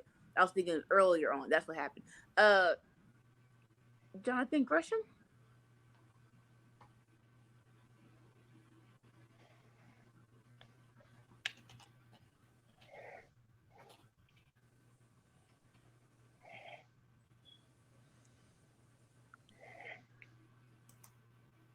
Sammy. Rich Swann, Sammy Callahan, Austin Aries, Johnny I'm Impact. not playing games with this guy no more. He shouldn't be allowed to play. It's not his fault. I try to make it difficult, but y'all get mad at me when I say chronological. I started thinking of Alberto El Patron. Alberto. That's another one. Johnny Impact. When I say put it in chronological order, y'all get mad at me. I'm trying to make it difficult for him. Okay. Ethan Carter III. Yeah. Like the order. Sammy. Magnus. Sammy. Sammy, this is how I feel about you right now. Pentagon Jr. Sammy. That's how I feel about Sammy right now. Sammy. Chris Sabin. Did anybody say Bobby Roode? Yeah, no one said him. The game is over, You raggedy bitch. You raggedy bitch. Oh, I got one more. Mr. Anderson. That's the one I was Right, looking for. that's enough flexing, sir. So Sammy has 13 points. We keeping it up with Impact. Let's talk about the Impact knockouts. How did Amika go? Oh Lord. Now she can't get mad. Oh no. Impact knockouts. Oh, she gone. So. Yeah. Okay. We're gonna start when it was the TNA Women's World Championship in 2007 on down to current. So you have from 2007 to 2023. Right? Y'all ready? What was it? I get at least 2 right. Impact knockout championship from 2000 to 2023. What are we doing? I got tired of doing fucking WWE. Okay. ALW, give me one Impact Women's World Champion. Mickey James. All right. Dolores. Deanna Purrazzo. That was my second one, damn you. Anika. That's the only one I really know. I'm a guess on the rest of them, so let's figure it out. Gail Kim. Professor Kris. Madison Rain. Tommy. Hold on. No, hold on. Right? Awesome Kong. I'm writing these down so I don't double call somebody. Let me see your paper. Yeah, yes, it's awesome. Ooh. Okay, ALW, who you got?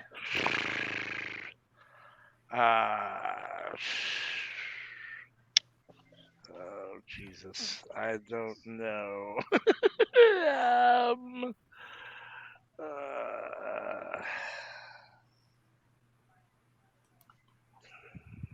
What season comes after?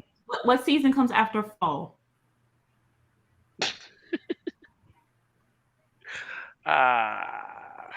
Winter.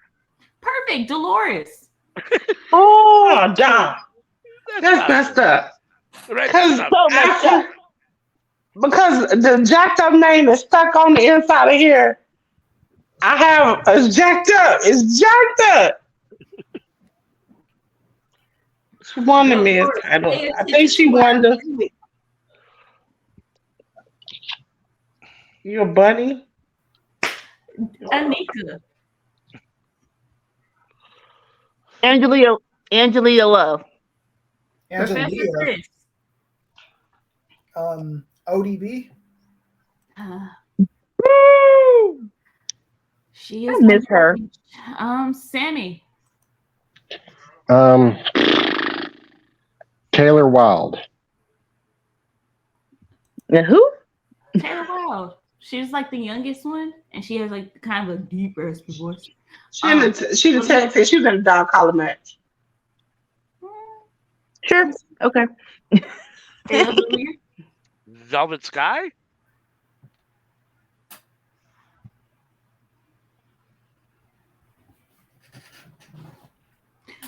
Dolores. I'm just gonna go ahead and say the screwed up name. Tessa Blanchard. You just gonna get tested every time. Anika. Jordan Grace. Professor Kris. Okay. What was Victoria's name when she was in Impact? Her. I will take Victoria because I cannot remember her damn name. Was it I Tara? thought it was Spider Victoria too. Lady or something? Tara. No, she was like she was Tara. Yes. Uh-huh. And I couldn't think of. I thought she had a full name for some reason. Ain't the Sandra- lady know.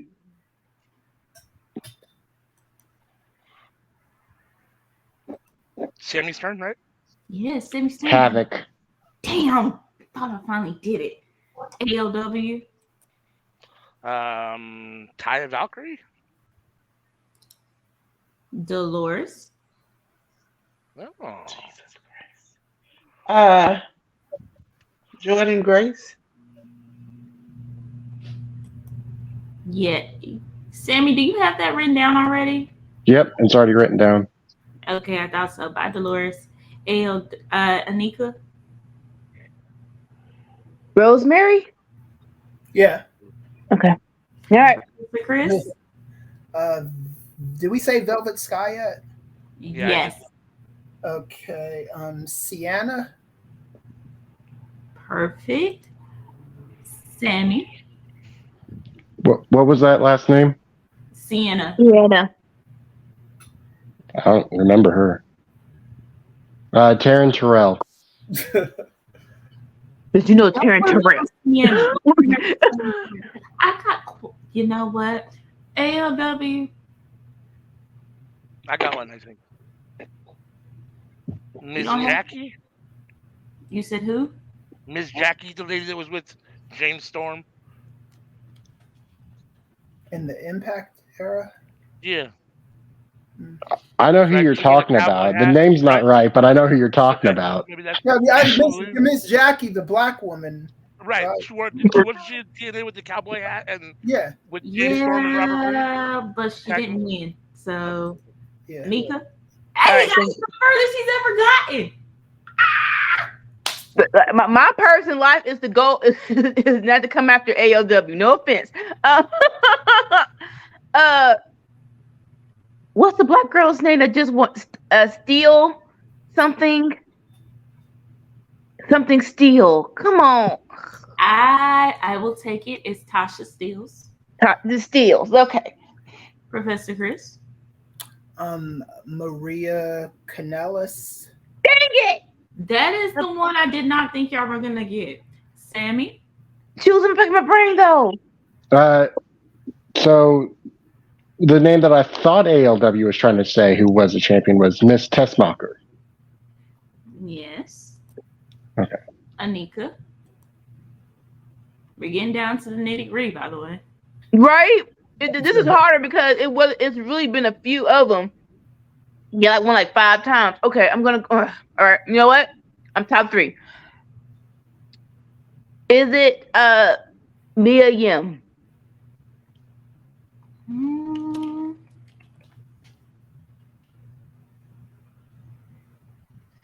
Ooh, close, but no cigar. Professor Chris. Laurel Van Ness. The hot mess herself. Sammy J. Jade. Deanna Perrazzo. And we already had Deanna Perrazzo. Oh, Sue Young. And let me double check this. That is all of them. Yeah, that's all of them. That's all of them. Unless you count vacant. I cannot count vacant. Holy That's all of them. Wow. Damn. I Y'all did killed not it. expect that to happen. That's why it was so somebody hard. If you would have saved Sienna for the end, you would have knocked me out. Well, It's a tie. About good points though. Yeah. wow. So with y'all, since y'all named all of them, y'all both have 15 on that. Let's do one more, and then we'll switch over to Sing to Me Paulo. And because I like chaos, we're gonna take it to AEW. Okay. To the TNT Championship. Whoa. You said chaos. I heard victory. Let's go. This does not have to be in chronological order. Okay. You said it does And not? we're not counting multiple reigns because some dudes held it like 5 times. We are not counting multiple reigns. So all in all, there are 10. All right. Mm-hmm. Let's go. We're going to start it off with ALW. Samoa Joe. Dolores. Cody. Anika. Brody Lee. Professor Kris. You said we're not going in any order, right? No particular order. All right, Sammy Guevara. Okay. Sammy Joe. Luchasaurus. ALW. Actually, that's not right. It should be Christian Cage, Sammy. That's what I say. No, Luchasaurus. Wikipedia says Luchasaurus. I I had to double check. Wardlow. Okay, Dolores. Oh, trying to think of all the people Cody lost to. Shit. I'm forgetting a name. I know he lost to Brody. I know he lost to Sammy. I know he lost to Darby. All right, Anika. I'm trying to play this game right. I'm trying to keep it in my back pocket or go for someone I already know. I think I know the one that Somebody. I think I know the one that Sammy's forgetting. Okay. But now I don't. My brain's drawing a blank. Screw it. Scorpio Sky. Yeah, that's who I was. But you, that was my answer. Yeah, I was like, Professor Kris. To be Miro. Sammy. Powerhouse Hobbs. Well, I forgot Miro. I can't believe I forgot about Miro. I forgot my Miro too. It wasn't just you. Well, that's all of them. That's all. I wasn't that many rains. Seriously? Yeah, it wasn't that many rains. No, Sammy and Scorpio kind of like What that about? was like some foolishness. Oh. And we named Wardlow already. Yeah. And then Nordog. Yep. Y'all named Beefy Tits already. Damn it. I thought I was going to put somebody on that one. Shit. Y'all take all the fun out of my life. Okay. Sing to me, Paula. Praise. Huh? We're going to start off with Sing to Me, Paula. Okay. Although ALW will not be with us, He's with us in spirit. Yeah. Somebody took their horse out back. All right. I am going to start off with Dolores. Everyone else, please close your eyes. Please close your eyes. Look away from the screen. Please close your eyes.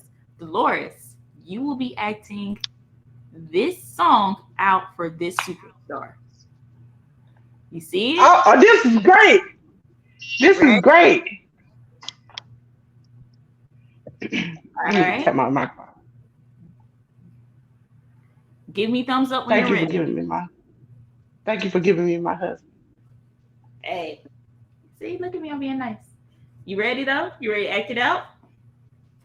All right, everyone, pay attention to Dolores.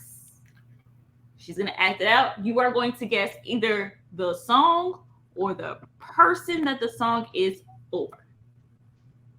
Go ahead when you're ready, Dolores.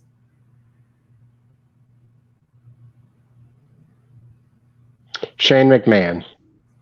All right, and that Dang it. 2 points go to Sammy.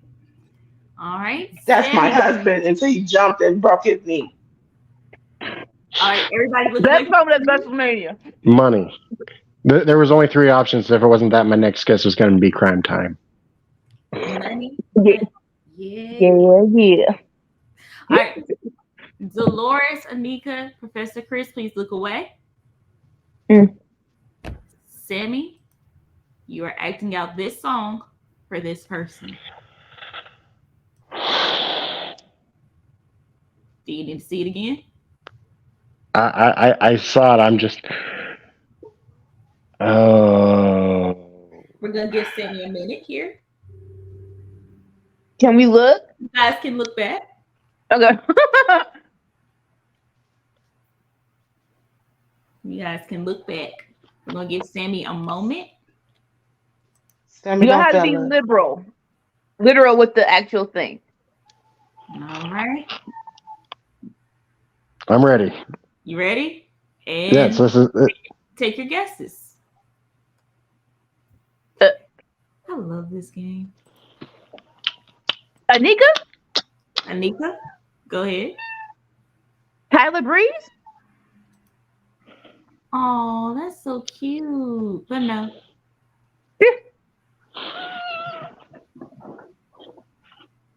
Don't hurt the cat. Professor Kris. Do it again, Sammy. Oh, can I guess again? Can I guess again? Oh, Yeah. Get.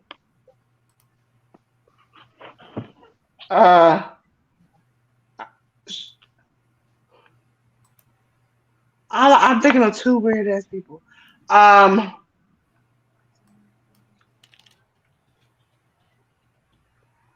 All I can think of is either Mandy. I don't know. She used to do that weird ass pose at the end of her. Professor Kris. I don't know, man. I'm not even good at wrestling themes in this era. So Sammy, who was it? Sammy Guevara. Of all the things that I- you could have done. You can I did the pose he did, and I smacked on his gum. What else does he do? put in the whole Oh, You could have did it with a piece of paper. like that. I could have done that. Yeah, you're right. I didn't even think of that. He does do The that. one and then thrown it away. You could have acted like you were doing a jump. This stupid thing he always does, cause when he does something stupid that make no dialogue sense in the match. There's that. All right. Anika. Everyone else that's not Anika, please look away. Oh gosh. Okay, here we go. You got Alright. it? Yeah. He don't tell me now. What? No, wait. No, Alright. don't want. Do I want to be that stupid today? I don't think you should. Sure, let's go. If That's so you sad. think about what I'm thinking, I don't think you should. Y'all can look now, because I don't think Anika's gonna be that crazy, because she is in a black. You are in a black household. She will do it. She will do it. Do it for the team. Professor Kris said, "Go ahead, do it. We need the points." That whooping. She is in a southern black home. Do you want to see her get a whooping on screen? I'm already doing it. I'm already committed to it. I'll pray for you afterwards. Come on, girl. I told her not to do it. I Too much. told her not to do it. Anika, go ahead. I'm a former Sunday school teacher. I will pray for your soul, Anika. Come on. Praying for when it's my body. Matter of fact, I'll give you a solo just so you can do it. There you go. Y'all ready? She only gonna do this one time. Yeah. Only gonna do this one time. Y'all ready? Y'all paying attention? Anika.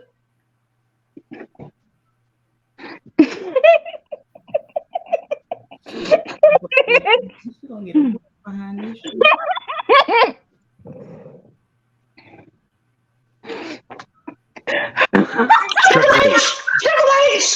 Triple H.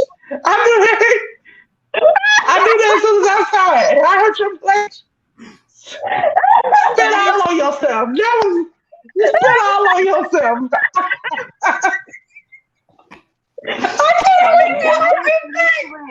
That is correct. You ain't gonna get a whooping. You just I got no mistake.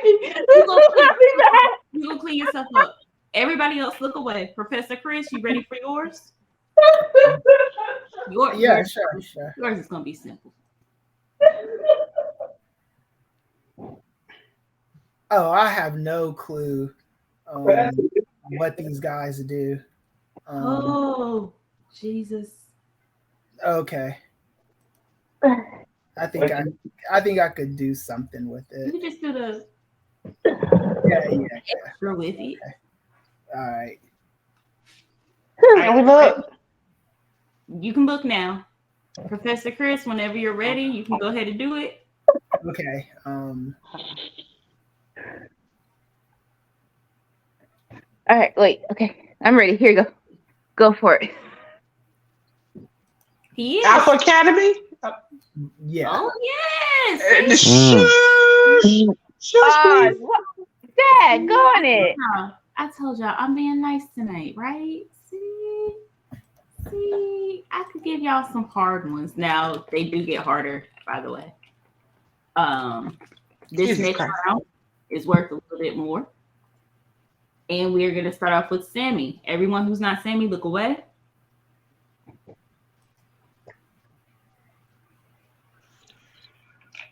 Okay, yeah. All right. Okay, yeah. Can we look? Well, Yep. You can. Sammy, what you got? Hold on, Sammy. Let me. Batista. Yeah. Anika got that one first. All right. Because I'm going to ask for this one. Everybody that's not Dolores, look away. Everybody that's not Dolores, look away. Oh my God! You would give the crippled girl this, okay? You would. You would. Okay. You would. I know you could do this one. That's why I gave it to you. You could do the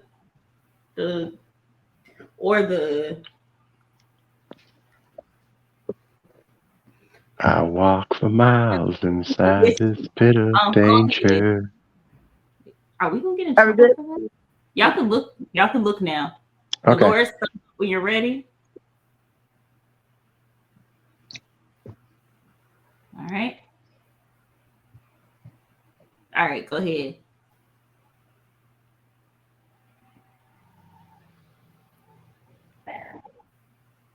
Jade? Pay attention to what the position she's Young doing. Bucks. You were already too late, Sammy. Somebody else can say the answer. Anika, Young Bucks. Anika, yes. Listen,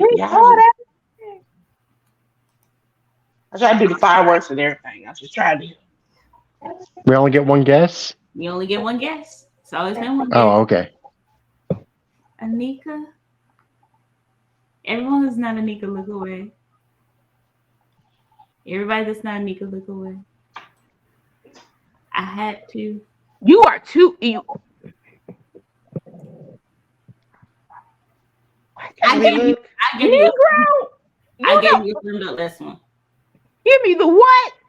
I gave you a slam dunk the last time. Okay, you know what? I got it. Okay, I got it. I'll let you hum this one because there's really not too much you can do to act this out. I got it.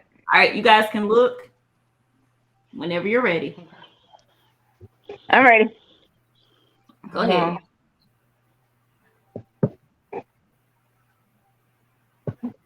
Chase you?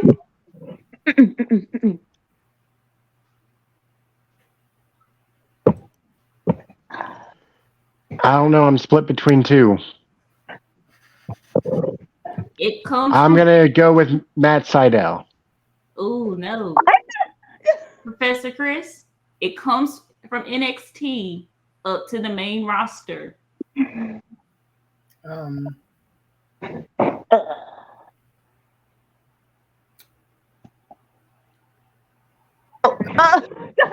can hum it too, by the way.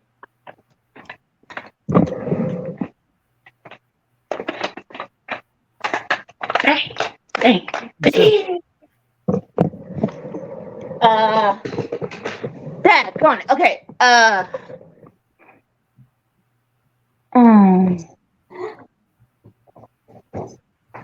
You Dang can take, it. you can take a wild guess, Professor Kris. I don't know. You said it's an NXT person? He came from NXT up to the main roster. When did he come to the main roster? Well, he's been injured a lot, so I can't really remember. He's got a son, though. Tommaso Ciampa? Ooh, so close. Johnny Gargano? It was Johnny Gargano. Okay. No one got that one, though. Now, this one, Professor Kris, this one might be hard. You have the last one, and this one might be hard. I was thinking the way it that I was like, okay, Ciampa, he got beat up by Ciampa. The smiley face. The heart. I don't know how to do a smiley face. I told her to hum, but she don't listen to shit. Hum? Wait, hold on. Wait. You can hum? Hold on, Professor Kris hasn't seen his yet. Okay. Oh, okay. All right, go. Look away. I didn't know we could hum. Uh-huh. You ready? Oh, okay. Are you ready?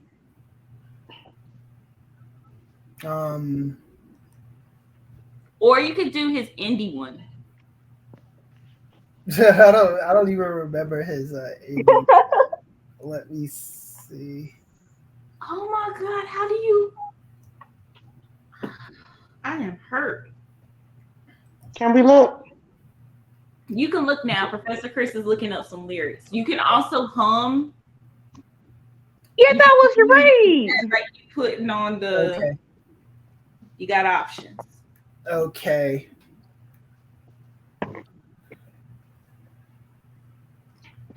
Let me do this. This rebel heart. Okay. That is not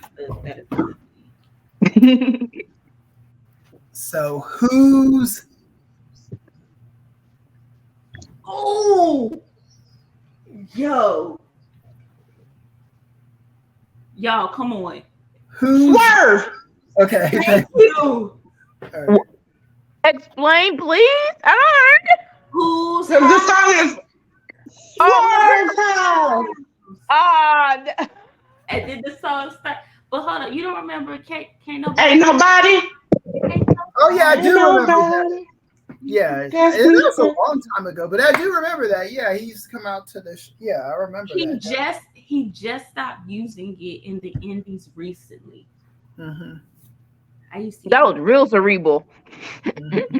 All right. Well, thanks to Semi with the championship turmoil, he did win technically because he got more points. But all of y'all got points. I'm so proud of y'all. Yay! Who in last place? Technically ALW because he didn't play the last game. Okay, so ALW last place. ALW, will you see this? I'm gonna do you like I did you at the cookout last week. You missed the mark.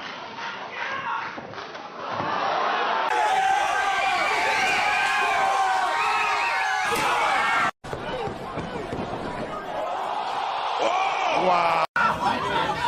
Fuck it! And now Brian Cage coming off the rope. Oh! Let's go, Hoskins! Moonsault, bro! Oh yeah, Pandora's out. Wait a minute, total ecstasy. And you miss every time. You miss every time. Like, he's getting better, but Dad. Every time. You know what? I find the black dude who said "fuck it," and you failed. You like how you gonna pop yourself up and still fall? But he tried, guys. He tried. All So right. who was second to last? Girl, why do you make me do this with calculations and shit? It probably was me. It actually 14 plus 15 is 29, but that's for in there. You and Anika actually Anika is second to last. Dolores. How? You know what, Dolores? I'm not gonna give you no more rankings because you just rude. You are just rude right now. Damn it. But give me that. You gotta explain that. Can I be her in the other one? Because you got 14, and then she had 10 plus 9. What's 10 plus 9? Is it bigger than 14? Right. How she get? You know what? Gone with the little game now. Gone. She got King of Kings. She got Shoosh, and she got Swerve. Swerve was worth 9 points. So because you know what? Jesus. See, this is why I want to say about myself. This is what I say about ridiculous. I don't know who this man is. I mean, he could be walking down the street. I wouldn't know a thing. Sorry to this man. This is why. I talk to our own game. This why we can't play space. This why we can't play Uno. This why we can't play no fun damn games. Because every fucking time. You know what, Professor Kris? Thank you for coming by no problem. dealing with our chaos. Next time we won't play no games because people get upset. Dang it. The hard game. Professor Kris. Every damn time. You can't just ever just take the L. Just take the fucking L. This lady said, I will never take this doggone L. You know how hard it was for her to have to say Chester Blanchard 2 times and be correct both times? Do you understand? It's all the time real easy to her. It sounds real easy to say to her. Okay, so Sammy, you won. I'm sad about that again. I'm gonna say you deserve it. You do. So Sammy, let me give your speech. Oh Lord Jesus! Why this is not deep. I'll keep it short and sweet. Another successful title defense. Fortunately, I was here. Otherwise, Professor Kris would be leaving with our title and blowing us a kiss goodbye on the way out. That's all I got. That just means we have to keep him around. Yeah, see?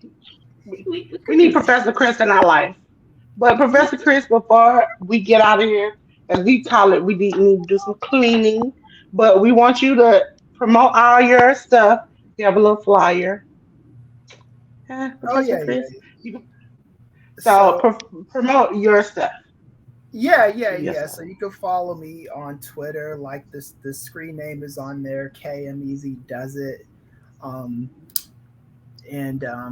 Just Google my name. I'm sure some stuff will come up, and just follow me on all the socials, right?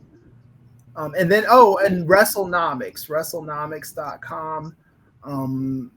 Those are where you can find my articles on wrestling, and on Kings of Sport, and then also post wrestling.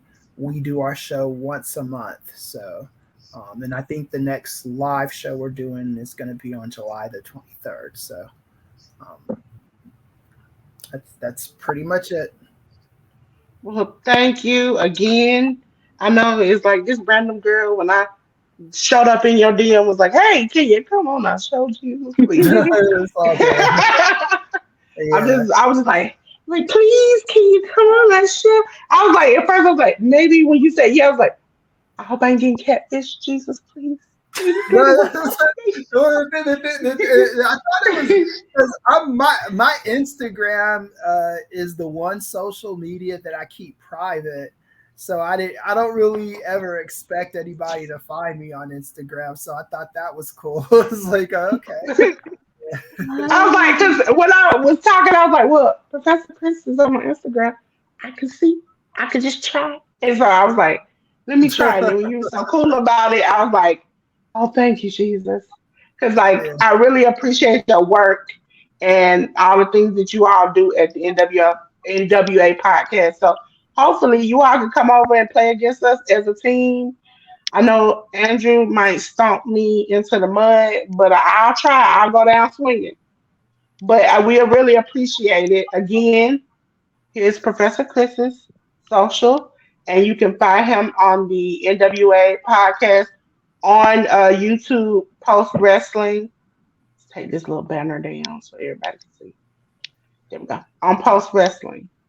So again, ladies and gentlemen, we had Professor Kris today, and we're going to go over our schedule before we leave. Tuesday morning, this morning, you saw Sing Stars.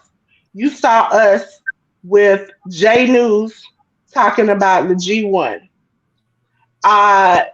On tonight, you saw us with Professor Kris having a good old time at the Cookout. Tomorrow, you will see All for Naught.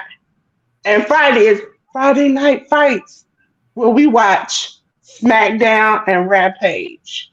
Saturday is Under the Radar with not Anika, sorry, excuse me, I'm about to get killed. CM at ALW. Saturday night is all right when we come back together, okay? We all come together again. So make sure you're here. Make sure you don't miss it. Okay? See, I'm about to get beat up. I'm sorry. I was seeing a nigga in the corner of my screen, and that's all I thought. You know what? Thank you, folks, for being with us tonight. Appreciate it. Thank you, Professor Kris, for coming through. We appreciate all of y'all. Stay safe, stay amazing, stay hydrated. Keep your elbows not ashy. Get your eyes so you can make sure that you see who you see. I'm listen, you gonna hurt me like that? You gonna hurt me like that? Okay. Right here. There's a lot of things said. You gonna hurt me like that?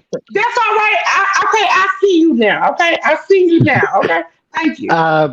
Before we head out, I just want to say, although no one was able to guess I was doing Sammy Guevara, I hope that the viewers enjoyed the sex god pose.